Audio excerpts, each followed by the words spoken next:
We are Heather and Paul Christie. And for over 12 years, we've worked with executives and entrepreneurs to accelerate change in every aspect of their business. Because we are in the fastest paced business environment that anyone has ever seen before. So join us for the Evolve to Win show. Thanks for tuning in to the Evolve to Win show with Heather and Paul. Today, I don't have Paul with me, but who I do have is someone I've been waiting to interview for so long, and I'm so excited to have you here, Scott Fischer, who is owner and CEO of Scott Fischer Enterprises. Welcome, Scott. Thank you. I'm excited to be here. Oh my gosh, we've been talking about it for ages, but you're finally here with us today in the studio. And you know, I think the timing could not be better because you have just recently completed a transition in your business that was like literally monumental in your business. So I'm going to have you take us back to the beginning and bring us all the way through. But let me first start by sharing why you want to get engaged in this podcast. Because Scott Fischer, he has owned up to 9 different locations across the country, both Harley-Davidson stores and also Metrics, which are different brand motorcycles and motorsports. And so he has had experience not only managing a company with hundreds of people, managing an executive team that also managed all of those locations, but he also just went through a major aspect of his succession planning when he offloaded a couple of his Florida locations. So what you're going to hear about today is you're going to hear about the journey of an incredibly successful leader. He is also very engaged in our community as he created along the way Scott Fischer Charities. And so you'll hear a little bit about how he got where he is, but we like to say that Scott Fischer is a self-made man. And when you hear his story, you're not only going to be inspired, but you are going to learn a lot about the business of business. And I know what he's going to tell you, how to be a student of the business. So I have known Scott. He's a dear friend of mine. He and his wife, Mary, and his daughter, Katie. And we've known each other since 2007, which is late 2007 is when we first started working together as well. So yes. I've got a lot of inside scoop on you, and I know the questions to ask. All right. So let's start off. I'd love for you to just give a little bit about that background. You started riding motocross, like that crazy motocross back when you were younger, and I think got your first job in the industry at like age 15. Is that right? Yeah, I think it's an exciting journey to share with people because as much as I like sharing it with students in the classroom and things like that, my peers and my friends and people like yourself are always inspired around the fact that I grew up in a family that my father was an automobile mechanic, and he inspired us to be involved in motor toys. I always tell the story that on Christmas, we used to come downstairs and we'd have mini bikes and go-karts that my father would restore because he couldn't afford to buy new stuff. And that is what led me specifically into a career in business. You know, I always tell people, make your passion your career. And my father made my passion riding motorcycles. He helped me get there, and I turned that into my career. So there's been a big journey because I've been in the motorcycle business for 44 years now. 44 years. Hard to imagine, huh? And you're so young that like you started when you were little. I know. So I feel like I'm young anyhow. So. Well, you act like you're young anyway. So when you first started riding, I want people to get this because I didn't even know this type of riding existed because I didn't grow up in that world. But you would ride dirt bikes, right? And you would do like crazy different terrains and long distances. Like describe what that kind of riding was like. Yeah, it's called enduro. Enduro is cross country riding, and I grew up in Columbus, Ohio. So a lot of it was in southern Ohio. Buckeyes. Go Buckeyes, yeah. I grew, and most of the riding was in southern Ohio, very wooded, hilly area, weather conditions, a lot of rain, a lot of cold weather, a lot of cloudy skies. That's why we live in Fort Myers now. That's right. But that type of event, as we've shared with people before, is very strategic because you go from point A to point B over a course of 100 to 200 miles in one day. So it's not just about riding fast, but preserving the asset you have, which is the motorcycle, the tires, the equipment, the team that's involved with you. I have a team every day in that type of racing that provided fuel at certain fuel stops food and water and repairs when it's needed. And also the team would help provide what's ahead of us to help to get insight on what's ahead. So early in my life, I by accident learned how to be very strategic. And I think that's one of the key things that's happened with me over the course of time. Thanks to you and the professional teams that I've had involved with me, I've been able to leverage real strategy and strategic thinking. So that type of racing, I think, is a critical point in the learnings that we had in business. Got it. So developing the critical thinking, the strategic thinking at that young age really played an impact. And you think about how unusual it is to think strategically. How many people just have not been trained or haven't had the opportunity to put themselves in a position of having to think strategically? I think it's more common than not that there's not much strategic thinking or real education, not only with the leader of the company, but with its staff. And I would just say that one of the things that I'm doing today is part of my community outreach with nonprofits and our self-directed fund through the Community Foundation is about actually helping nonprofits grow capacity. And capacity building is done with a lot of strategic thinking. There's a lot of strategy, bringing people together and learning how to find solutions to grow the business. Mm-hmm.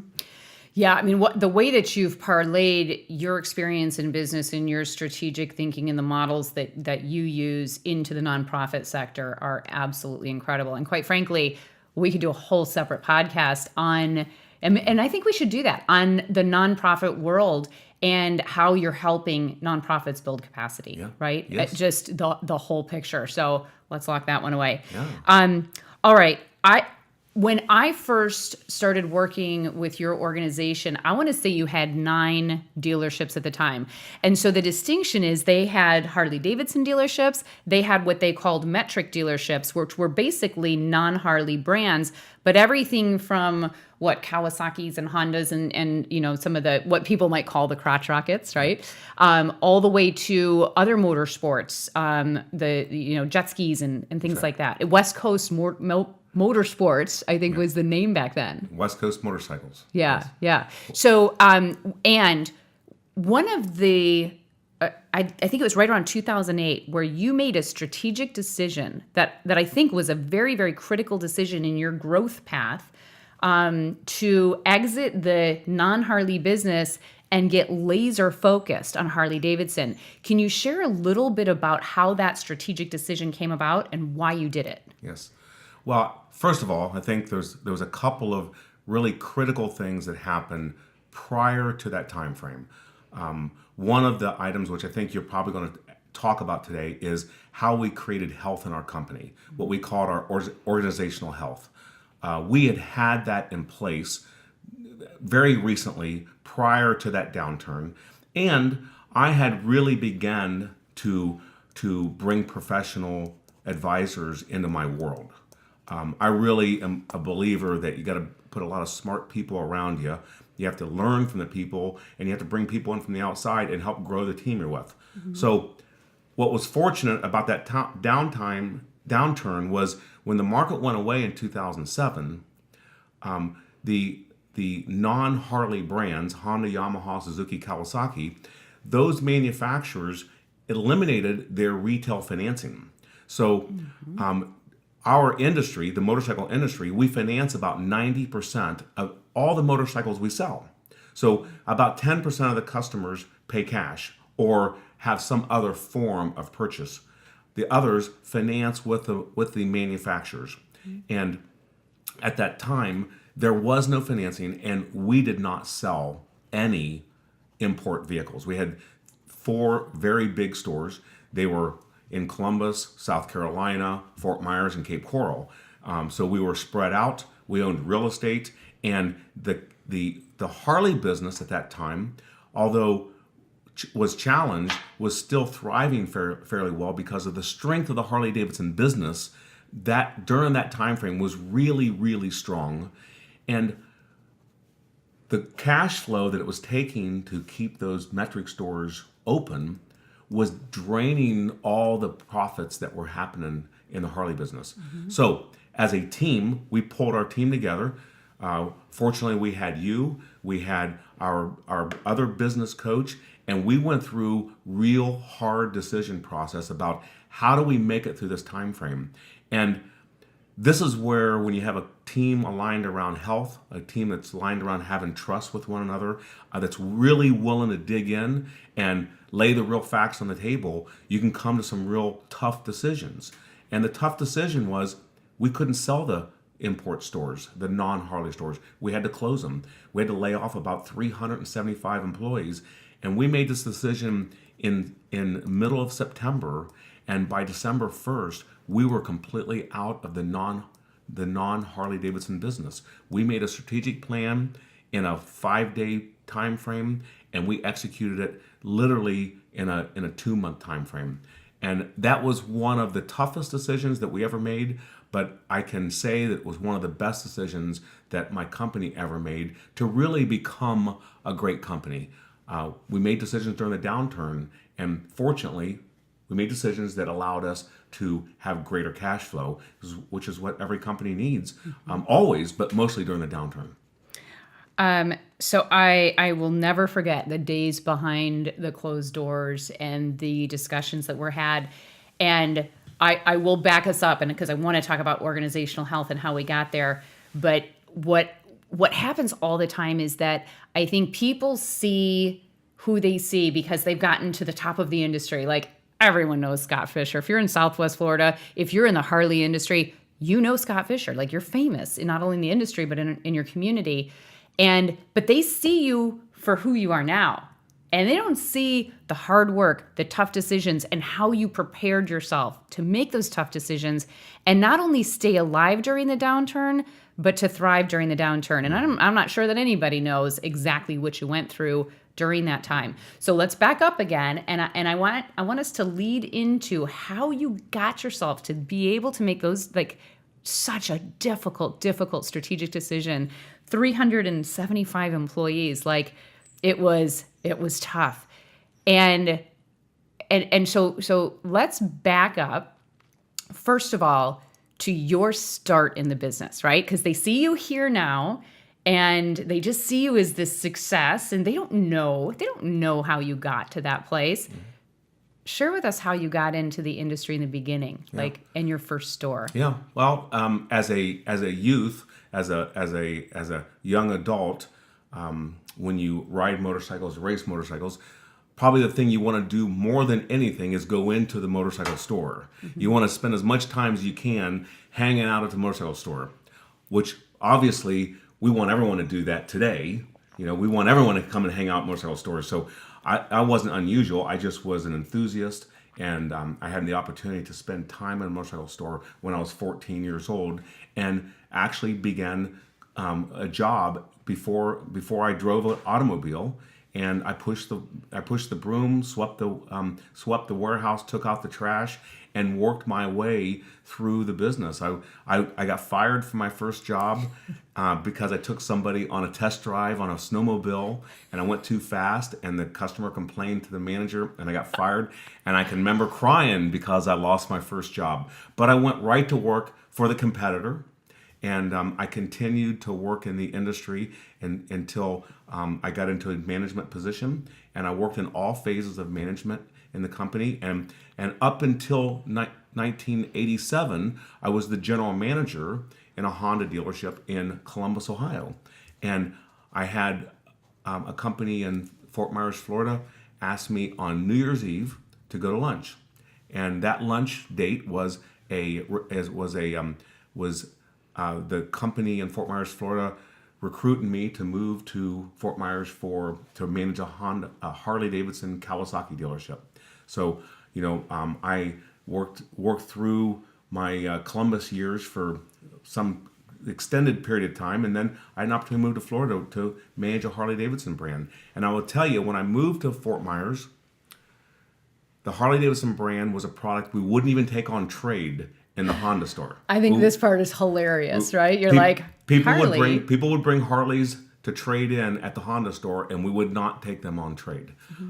But the brand was really, really new to the mass public then. It still had a great customer brand. I mean, Harley's had a great customer loyalty for a long time.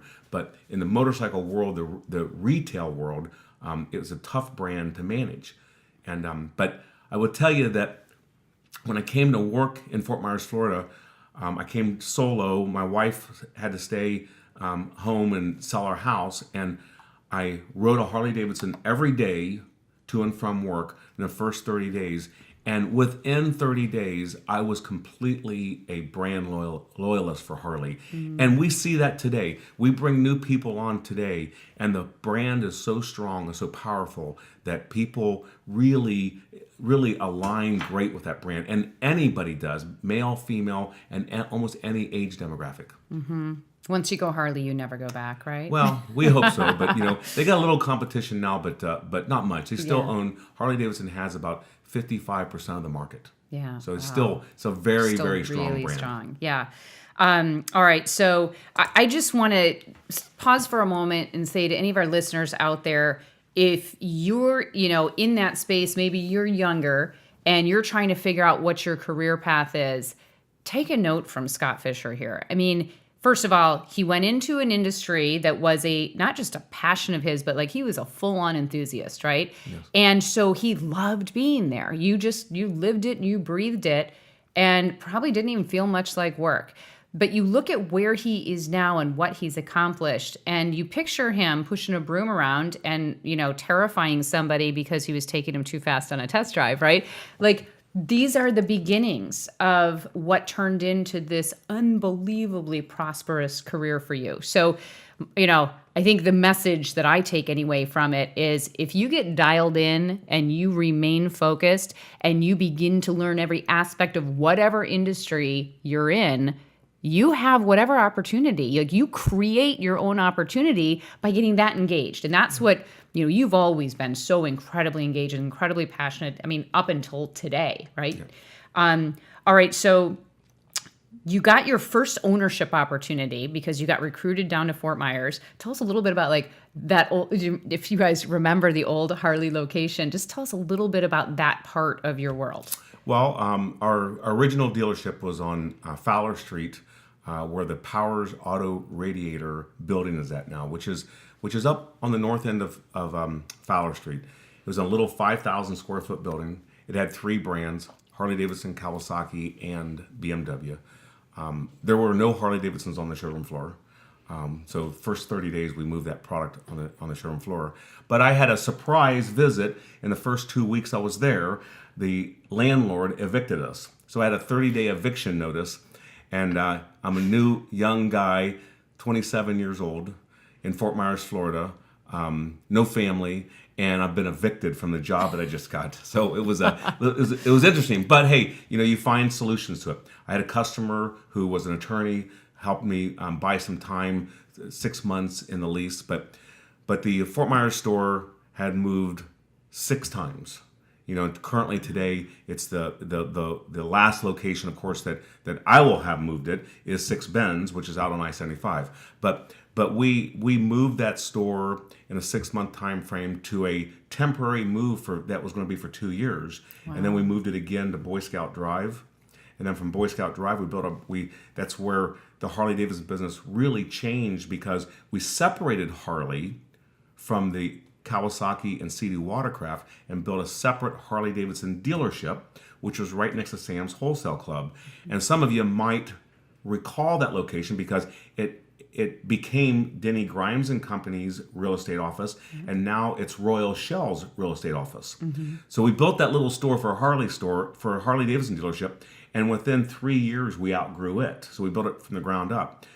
And we were very fortunate that this was the time frame when they built the overpass over 41, the new Colonial overpass, and Toys R Us moved out of their location into the new location they currently are right now next to Page Field. And we bought the real estate that Toys R Us was in, renovated it, and we really grew the business significantly in that location because timing was really right. We had the space. We had a Harley-Davidson store that had a lot of kind of real great decor and strategy around where we wanted to go with it. And we were there for a significant amount of time. And at the same time that we opened that, we opened concurrently, and 3 months later, a brand new dealership in Naples, Florida. So we had a lot going on back then. There was a lot of stuff happening then that led into some of the more tougher times in our business. Yeah, I mean, like, you were in massive growth. You've got the Harley brand completely exploding, and you're needing to continue to grow with the growth in that brand. You've got your other brand that you're working, and then multiple locations, and you're still pretty young as a business owner, right? What year did you open Naples? Do you remember? Naples would have opened in 2000. Okay, so in 2000. 2000 or 2001. All right. Yeah. All right. And so shortly before I met you in '07, you had started to work with another consulting group where I think, as you recognize this massive growth, you're like, I think I might need a little help, right? So you brought in a group and you started working on what you have already referred to as organizational health. Yes. And this was something that when I first met you, I was incredibly impressed by. Not only the fact that you had worked to create this, but also that it was alive in your store. So, when I first heard about it, I was like, okay, he's got this great culture going on. But then when I went to your all-staff meeting and I heard the team talking about the organizational health and how they saw it throughout the day, and they started paying attention to different people and giving stories about who had done what to exhibit this organizational health, I was like, whoa, he's not kidding. So talk to us a little bit about what is OH? What does that mean? Well, let me tell you that I'll tell you the real story that we can all reflect on, and that was in the most profitable time of our business, not the highest volume, but the most profitable time from a margins, from a demand. Our product demand was beyond incredible for any business, and I can recall that I was leaving to go on vacation to North Carolina to our cabin for 2 weeks. And my operations officer at the time handed me a stack of books. And she shared with me that I know that we're really frustrated right now. Things are really challenging right now. And I think these books would be a great read.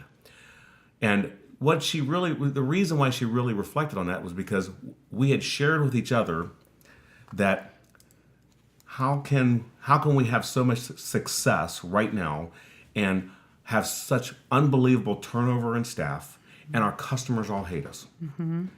And we just couldn't understand what was happening in our business.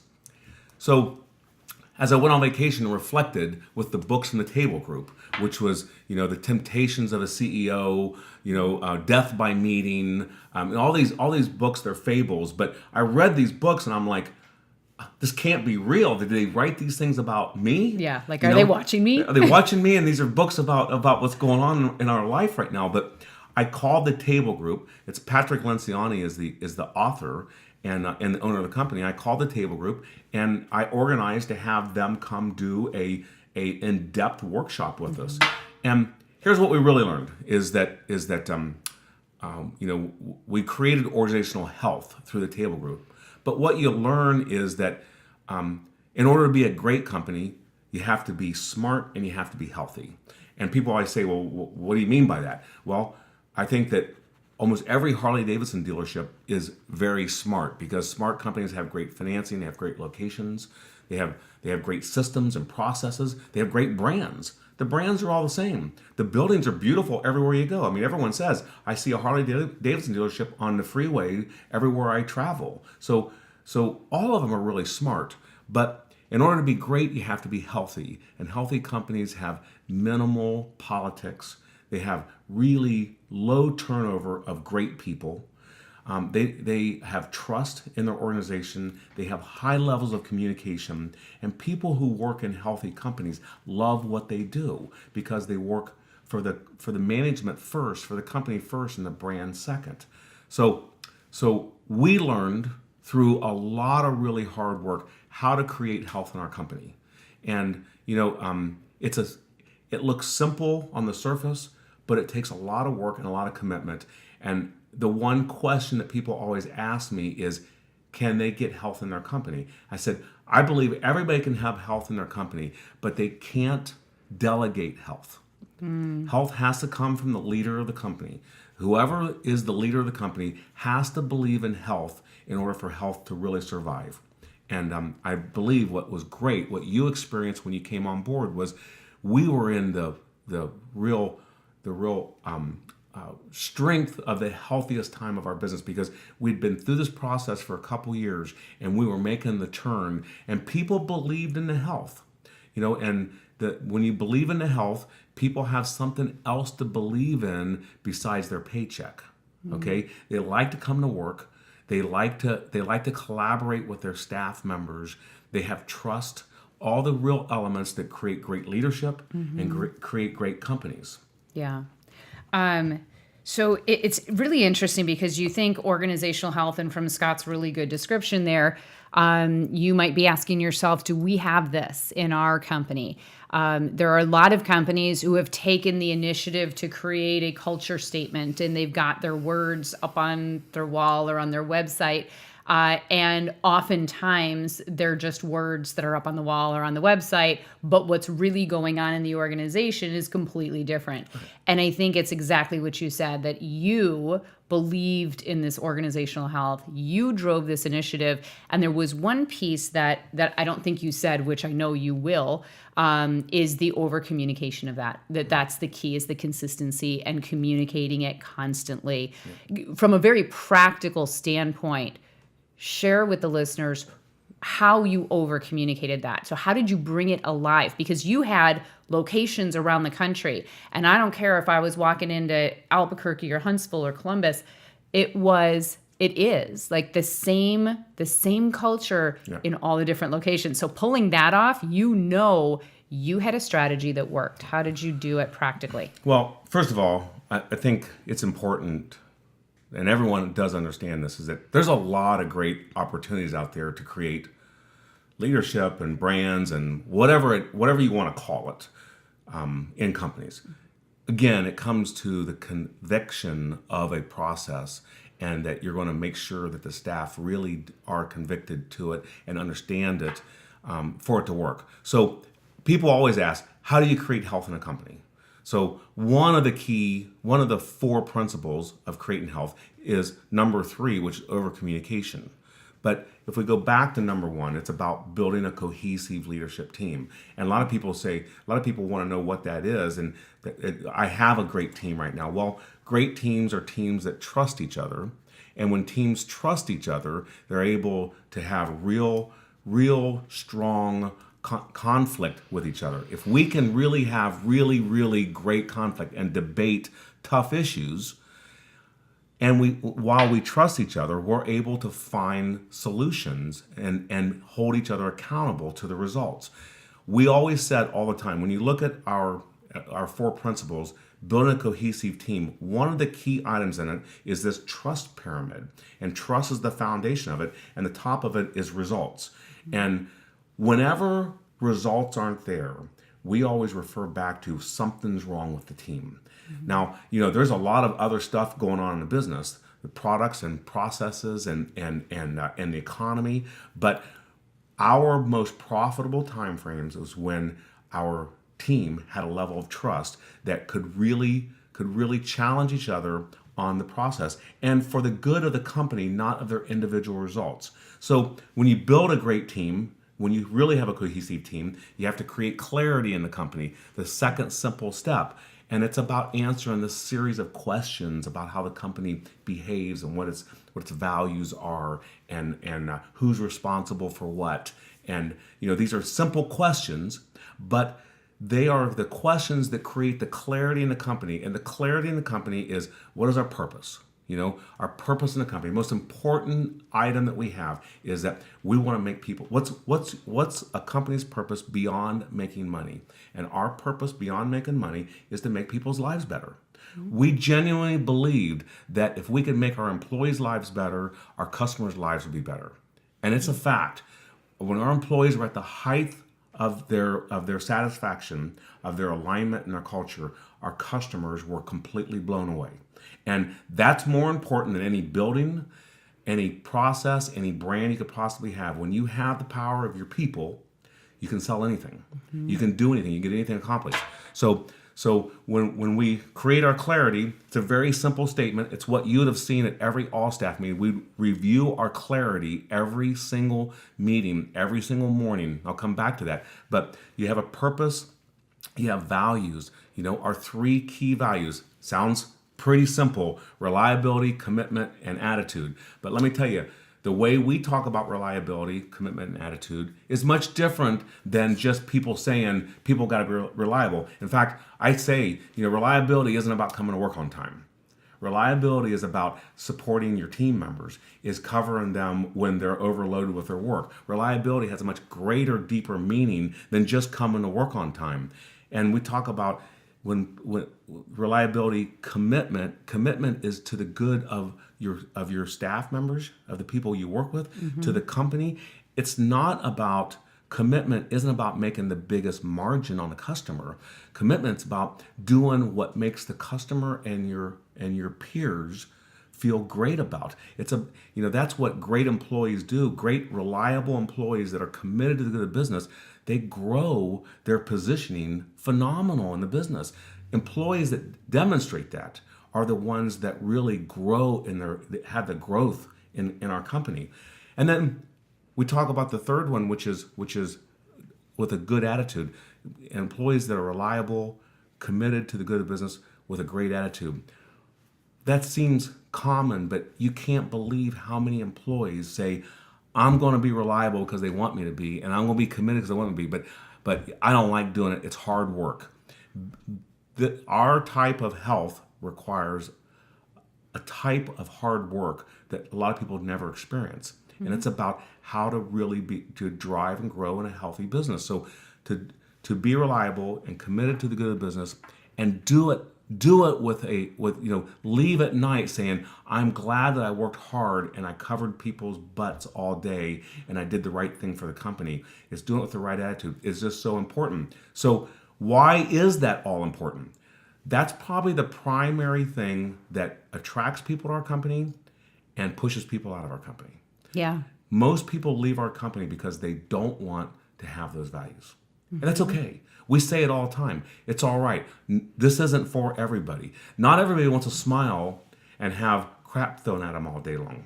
That's just the way it is. A lot of employees don't want that. They'd rather go work a job where they can punch in and punch out and go home and not have that strategy. That's okay. That's why finding the right people through our organizational health process is really important. So I told you about principle number 1 was building a cohesive leadership team, creating clarity that you share with the whole company and every employee. The third one is over communicate. Okay, yep. We communicate our clarity every day in every bell meeting in the morning, in every one-on-one that we have with employees. In every team meeting, it happens every day. It happens through our communication. It happens consistently all the time, to the point that some people think it's annoying. But it has to be over communicated, because when people talk about having a brand or having a mission statement on the wall, it's one thing to have it. It's another thing to live it. You never saw our clarity on a t-shirt. You never saw it on the wall on a poster. You never saw it on a coffee mug. You heard it and you saw people living it. And you know the success of it when staff members say they don't have the values it takes to work here. They don't believe in the health of our company when they're talking about other employees like that. And I think that is so key and such a great indicator. If you're sitting there wondering, wow, is my culture as alive as all of that? You just have to ask yourself the question, do I have other employees calling out the employees who are not following our culture? And that's what your team did, because if you had somebody running around with a bad attitude, no one would tolerate it. Think about this. How often in corporate America today, in small business today, do we see people tolerating poor behavior, tolerating bad service. I mean, I called one of our vendors the other day, and I got someone on the line who was my service representative, and she was annoyed that I called. And I thought, oh my goodness, I'm your client. But this is what happens. And if there's you've heard me say probably a million times, you get what you tolerate, part one, and part two is you train what you tolerate.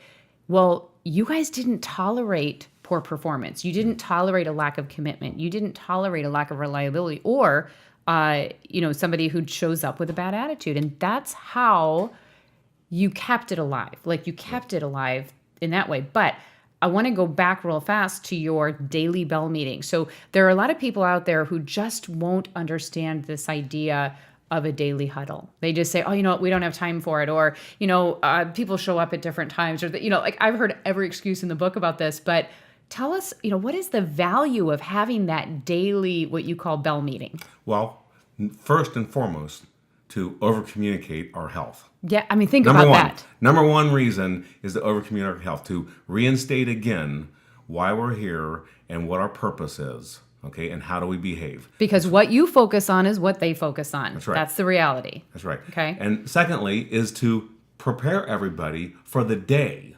not for the week. It's not strategic. It's about who's here today and who's responsible for what. Because that's one of the questions when you create your clarity is who's responsible for what. So you always have to reinstate in front of the whole group who's responsible for what today. And all that does is help everybody be aligned in what is our strategy today? What's going to happen today? And everybody's aligned on it. It's about over communication. And some people say we took it to an excess, but what we found is whenever we'd allow the naysayers to push us away from our belief, we would see immediately the impact that we would lose from not having it every day. So, all right. So I really want, because you definitely are going to have naysayers out there listening to this going, oh my God, I don't even meet with my team weekly. I couldn't possibly do it daily. Doesn't that sound like micromanagement? Or, you're going to hear all kinds of excuses. But the reality is, of course, you're going to have people giving pushback. Of course you are. Because they had to show up at what time every morning? At 8:15. 8:15 a.m. every single day. And they would start every single day with this meeting. And every single day they'd hear about organizational health. They'd go over their 3 core values. They'd talk about what they meant in the real world.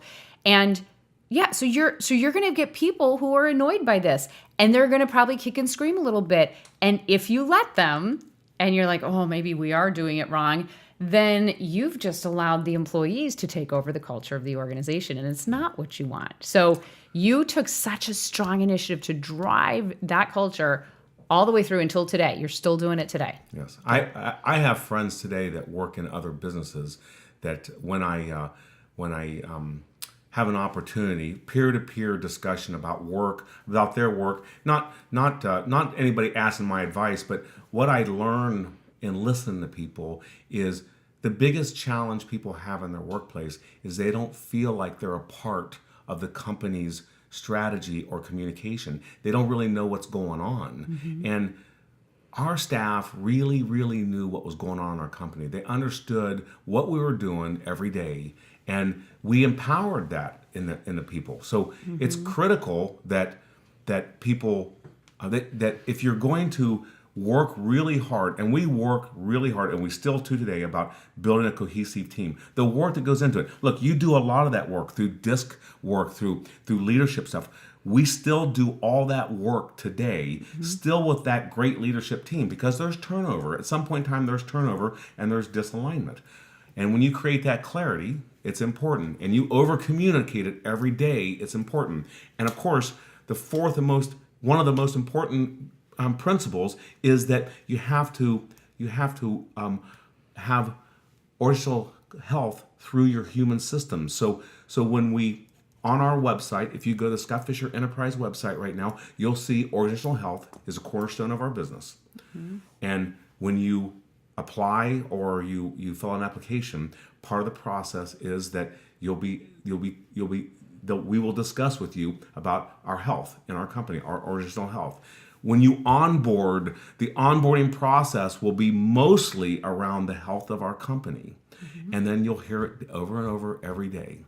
And then our rewards and recognition systems are all focused around health. So there's only 4 principles. They take a lot of work, but as we tell people all the time, companies that create health in their company have the single greatest competitive advantage. And that's the people. That's the number one resource in every business is the people. It's not the brand, it's not the location. It's the people that run your business. So if you want to have the single greatest competitive advantage, you have to create health in the company. And creating health in the company starts at the very top. And it's hard work. And sometimes it gets hard. It gets harder and harder to do, but it's very rewarding when your staff and your customers give you positive feedback about it. And that's what we get. I get a lot of customers who over the years have walked in and said, what are you feeding these people? And their reflection was just that the environment, the health inside the store, the culture that our staff represented on their own was above and beyond what they see anyplace else. You commented a minute ago about there's not very much great customer experiences in the marketplace. I would challenge you to list how many of them you've experienced in the last month. If you just reflect on where you've been and where you've gone, how many times has there been a great customer experience? So any business that does create experience gets the great communication from their customers that it's a great business. Go in there. Yeah. And you think about that, when you have an average experience somewhere, who do you tell? No one, right? Right. When you have a really bad experience, who do you tell? Everyone. Yes. And when you have an outstanding experience, you tell everyone. You drag people back. You will absolutely, not only are you coming back, Right. but you're bringing everybody you know with you. So we've been talking with Scott Fischer from Scott Fischer Enterprises, and you've just learned the 4 steps to organizational health and how he used that to completely engage a community of employees who were so excited to be there and to go to work and to serve the customer that he heard it from the customer, he heard it from the employees, and he watched the results happen. And you heard him say that anytime the results were lacking, he would go back down to the base of that pyramid and say, okay, what are we missing here? It starts with trust, right? And if you don't have trust among your especially the cohesive leadership team, right? Without the trust, you can't have that healthy conflict. You can't have the conversations that need to be had. So if you're struggling right now with having healthy conflict or direct communications within your company, you've really got to take a look at that bottom, that base or foundation of that pyramid, which is built on trust, right? I think as you know it better than any of us, what does it mean to have trust in a company, or how do you create trust? And it's all about vulnerability. Yeah. It's all about getting your key members to really bring their guard down. And we're not all the same people. Some of us are very dominant individuals. Some of us are very we do things different than each other. But understanding each other and really having that vulnerability where we're willing to share our personal stories allows us to find the right level of communication with each other and really be able to hold people accountable who we're typically not comfortable holding accountable. Yeah, absolutely. And when I think about how vulnerability creates trust, I remember back to some of the exercises that we would do at our strategic retreats, and like literally getting to the point where we have these senior level executives sharing with each other at such a core level, saying things to each other that they never would have said before, acknowledging each other, being okay to show emotion with each other. They're really incredible. And every time you all had one of those experiences of really, truly vulnerability, you guys walked out of that meeting like ready to take on the world, completely and totally aligned. I think it's fair to share that, first of all, you got a group of motorcycle guys. Right. Okay, who every meeting, all right, here we go. We got Heather this weekend, and we're going to have these vulnerability exercises. And what's amazing is how we would have vulnerability exercises where, quite frankly, tough, tattooed, leather jacket guys would have tears in their eyes. Yeah. Because they're sharing their personal stories or they're listening to personal stories.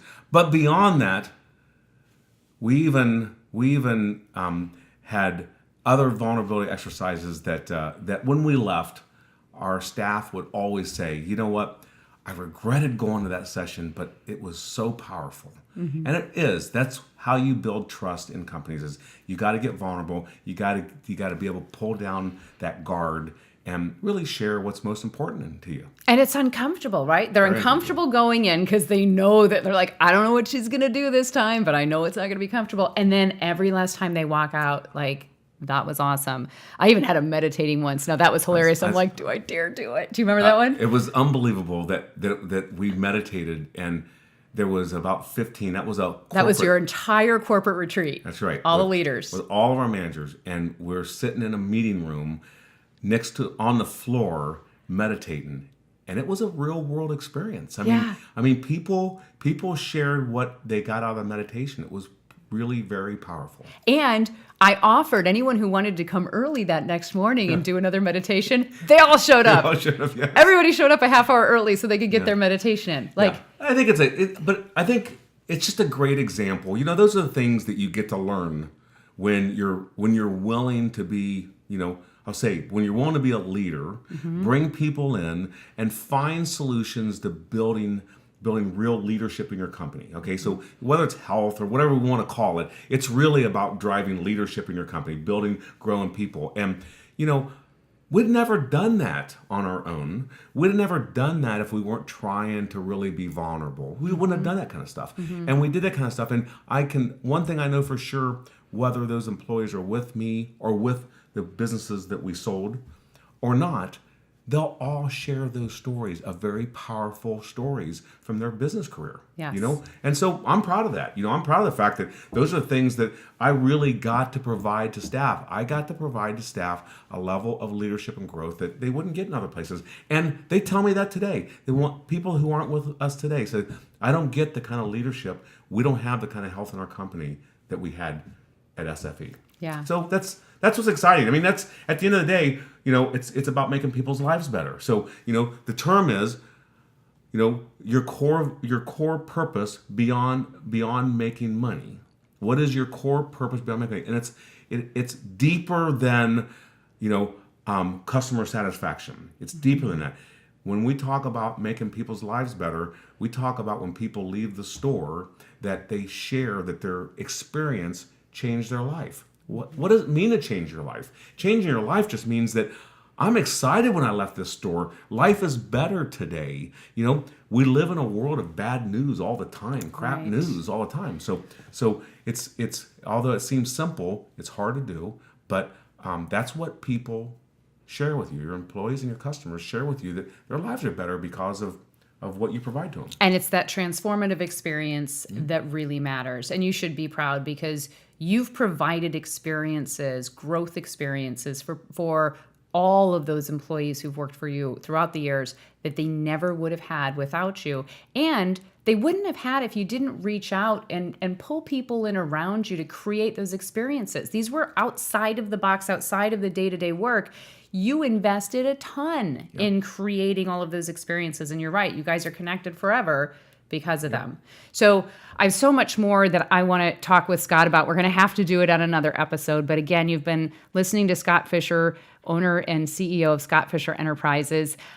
You can find him at sfe.com. So you can look him up through his website, and we'll attach some contact information for him. If you are one of those who is a huge Scott Fischer fan or motorcycle enthusiast and you've always wanted to hear the real story, you just got a good chunk of it. We're going to, in another episode, share his transition and succession, which is such an incredible story. There are people out there who think, oh, he just got an offer and all of a sudden up and sold his Florida stores or his Huntsville store or whatever. And what you don't know is that it was so strategic, it would blow your mind. I mean, he worked on his succession plan for 10 years' time, ended up actually exiting 2 years before he thought he was going to. But I want him to be able to share that with you, because any of you who are in an ownership and or leadership position looking to exit, it's not the kind of thing you do overnight. So it was so well thought out and strategized. Scott, thank you so much for being welcome. with us today. If you loved this episode, please share it. There's a lot of people who want to know about Scott's background and his experience and how he got where he is today. Great to be here. So great to have you with me. Thanks. Thanks for tuning in.